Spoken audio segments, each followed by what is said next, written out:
So every Wednesday for the last couple of years, I have written a devotional and then emailed it out to the church.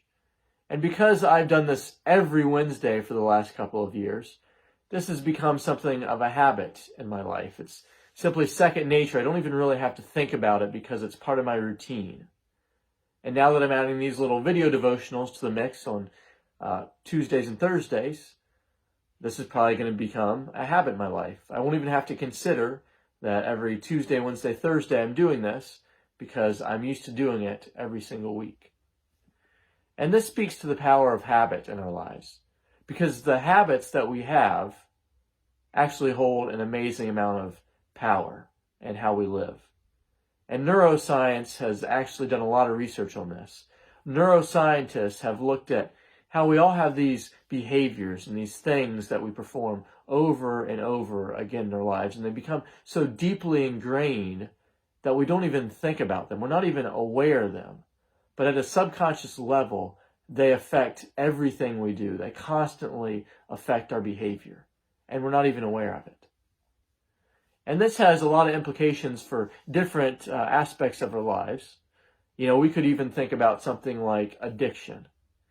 Say somebody wants to quit smoking, which of course is a great thing. Now, we might often think about sort of the physiological challenge of that. Somebody has become addicted to the chemicals physically in their body, and so they have to detox from that. So they're no longer physically addicted to those chemicals.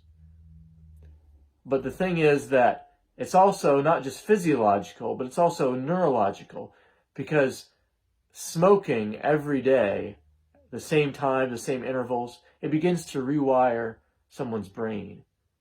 And it becomes something that shapes the way they think. And so not only do you have to physically get rid of the addiction, but you also have to retrain your brain to think in a different way as you detox. And that's the power that habits have in all of our lives. They shape our thinking.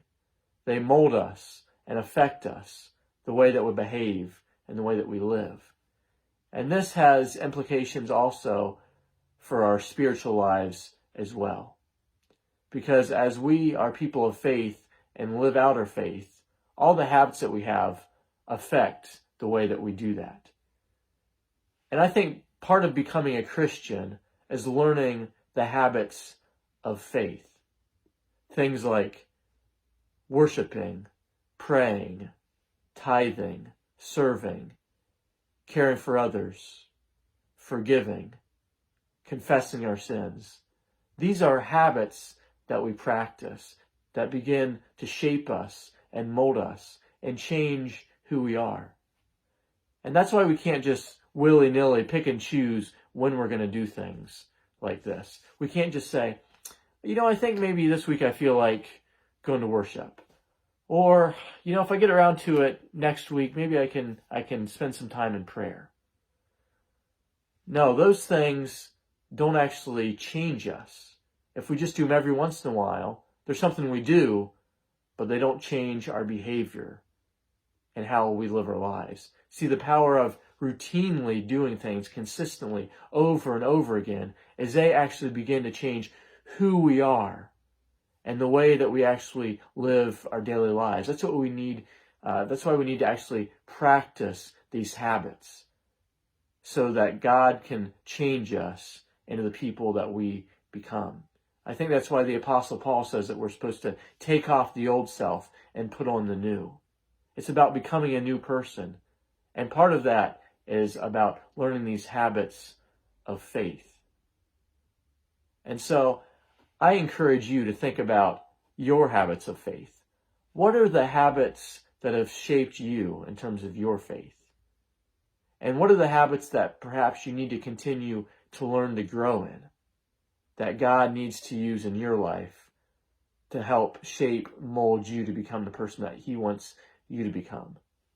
Habits hold an amazing power in our lives. They shape us in ways that we can't even imagine. And so we need to be aware of the ways that our habits shape our faith and the way that we live out our faith. So think about that this week, and I'll see you soon. Take care.